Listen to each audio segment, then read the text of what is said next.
जरांगे सध्या जुन्नर शहरातल्या वन विभागाच्या गेस्ट हाऊसला पोहोचलेत आणि या ठिकाणी काही वेळ गेस्ट हाऊसला विश्रांती घेऊन ते किल्ले शिवनेरी गडावरती जाणार आहेत। किल्ले शिवनेरीची माती कपाळी लावून मराठा आरक्षणाच्या लढ्याचा संकल्प ते करतील आणि यानंतर जरांगे पाटील मुंबईच्या दिशेने रवाना होतील।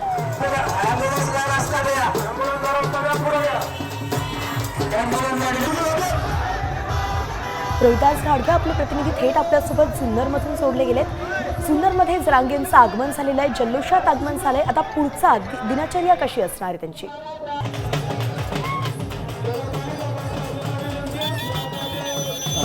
जरांगे पाटील आता काहीच वेळामध्ये शिवनेरी गडावरती निघणार आहे। छत्रपती शिवाजी महाराजांच्या जन्मस्थळावर नतमस्तक होऊन मराठा आरक्षणाचा संकल्प ते करतील।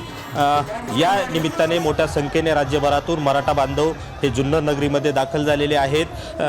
खरं तर मराठा आरक्षणाचा मुद्दा घेऊन जरांगे पाटील मोठ्या उत्साहात मुंबईच्या दिशेने रवाना होणार आहे।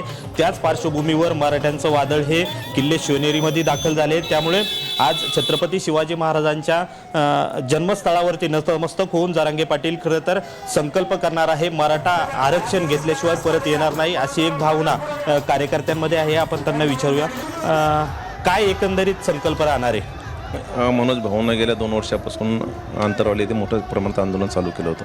जो फडणवीस यांच्या काळामध्ये जो लाठीचार्ज झाला होता त्या अनुषंगाने आंदोलन त्यानंतर मोठ्या प्रमाणात पेटलं होतं। परंतु मनोज भाऊंना आजच नाही, गेल्या 20 वर्षापासून मनोज भाऊंचा संकल्प हा मराठा समाज जो दारिद्र्याच्या खाली आहे, जो शेतकरी आहे, जो पीडित वर्ग आहे, यांना आरक्षणाची गरज होती। परंतु मधल्या काळात आरक्षणाची चळवळ चालू होती, परंतु मनोज भाऊंच्या नेतृत्वाखाली कुणबी प्रमाणपत्र मोठ्या प्रमाणात निघाल्यामुळं ही चळवळ मोठ्या प्रमाणात झाली आणि 56 लाख नोंदी मनोज भाऊंच्या नेतृत्वाखाली निघाल्या।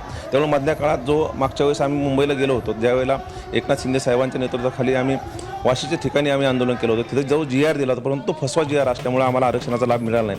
परत एकदा काही काळ मध्यंतरी आंदोलन उपोषण देखील मनोज भाऊने केलं, परंतु त्यावेळेस 3 महिन्याची मुदत राज्य सरकारने मागितली, ती देखील मुदत दिली होती। परंतु ती मुदत संपून गेल्यानंतर अनेक दिवसापासून सरकार चालढकलपणा करत होतं आणि म्हणून मनोज भाऊंना मुंबईला मी येणार म्हणून मुंबईला जाण्यासाठी हजारो बांधव, आज तुम्ही बघितलं तर लाखो बांधव हजारो गाड्या घेऊन आज आम्ही मुंबईला जातो नाही। ओबीसीतून मधून आरक्षण घेतल्याशिवाय आम्ही माघार फिरणार नाही, जरी न्यायालयाने माघार फिरणार नाही। मात्र आज शिवनेरी अर्थातच आपण आता पाहिलं आमचे प्रतिनिधी रोहिदास यांनी ज्या पद्धतीने त्या आंदोलकांशी बातचीत केली आहे त्यावरून कळत आहे की मागे फिरणार नाही असा निर्धार केवळ जरांगेंनीच नाही तर त्यांच्या कार्यकर्त्यांनी संपूर्ण मराठा समाजाने घेतलेला आहे आणि आता आपल्याला ओबीसीतून आरक्षण हवंच आहे, त्या संदर्भातला GR हा निघालाच पाहिजे असाच निर्धार करून ते मुंबईच्या दिशेने निघाले।